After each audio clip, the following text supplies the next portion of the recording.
The Niagara Parks celebrated the 100th anniversary of the Whirlpool Aero Car with a pop-up concert featuring the Darcys and Modern Space.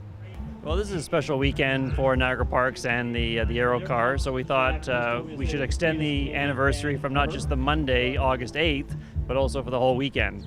So staff came up with the idea of a pop-up concert at the Aero Car. We haven't done that before, so it's a little experimentation. And we got two great bands, Modern Space and the Darcys. They're hoping to attract a millennial audience to Niagara Parks and to the Aero Car. So it's true that parks have never done a pop-up concert before. Usually it's a big event that takes months of planning. Why a pop-up concert? I think it's a modern concept and something that we're trying to leverage. I think we did a lot on social media and a couple of other innovative promotional ways to get people here. So we're going to see in a couple of hours the audience size for these two great bands.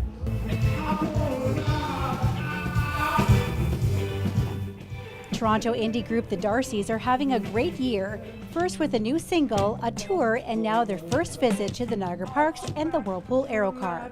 I mean, it's always fun to get in front of a crowd of people that aren't specifically coming to see the artist. They're there for the kind of like group experience, and you have people kind of walking off the street. And so it's an interesting kind of moment where you get a cool new mix of people, different chemistry definitely for a show. It's a great way to make new fans too. So, because usually you play a show and there's 1,000 people that all know your record and your songs, and so you're just pleasing them because they've come to see you. And this way, a lot of the people are new to your band, so it's a great way to just capitalize on that and hopefully take all of these people home with us from Niagara. And there's NPC Spanish show. Yeah. During the early part of the event, past employee Dennis McAdory stopped by to see his former place of employment, where he worked as a teenager and later as the manager. He brought along his photo album filled with pictures and nostalgia. Myself, I'm in love with this place. I always have been. I know the inside and out of this bank down here. I used to work with the Hills brothers to go down and do some rescue things down there. So I know the place inside out.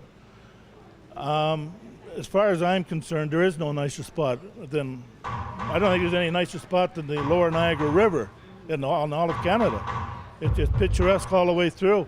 Is the experience of going across in the Aero Car the same today as you think it was 50 years ago? Absolutely. The only change, and for the good, when I was riding the car with the old cable car, we would ride over to the other side and actually stop on the bank.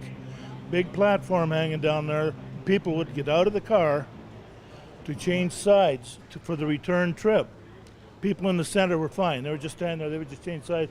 But the people on the sides actually had to get out, and these people would just circle around, and these people would come on over on their side. Now it's all done within the car on this new car. They made it a little bit longer.